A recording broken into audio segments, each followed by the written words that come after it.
all about your child's hips. Monitoring hip development early and regularly is important. While most kids develop healthy hips, early detection of hip health concerns can help minimize the need for invasive treatments and improve near and long-term outcomes. At I'm a Hippie, we believe that hip health should feature as a part of the regular childhood checkups to ensure the best possible outcomes for your child's hips.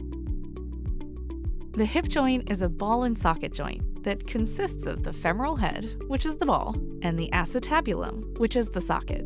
For the hip to develop well, the ball and socket must be in an optimal position. For most babies, hip development is normal. However, sometimes, for a variety of reasons, the ball and socket are not in the right position, leading to problems. We call this hip dysplasia. In toddlers, this can look like a stiff hip when changing diapers or a limp. If untreated, this can lead to a shortened leg, poor function, and need for corrective surgery.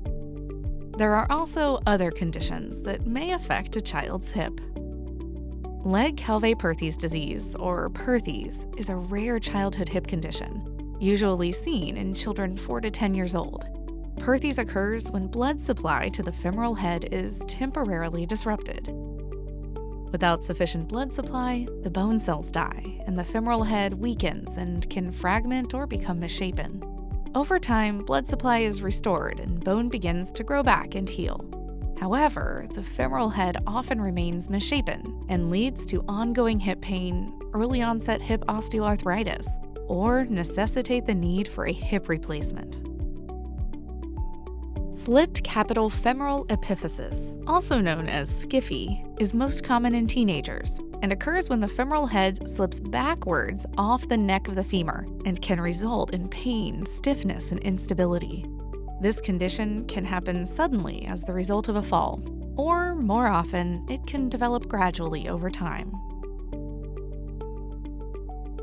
With some conditions like arthrogryposis and cerebral palsy, stiffness or muscle imbalances can lead to hip dislocation. This can impair posture, making sitting uncomfortable, and in extreme cases, can even endanger the skin. So why are we passionate about hip health in children?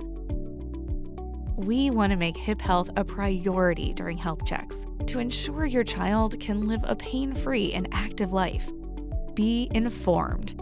Early treatment through early detection gives your child the best chance for a good outcome.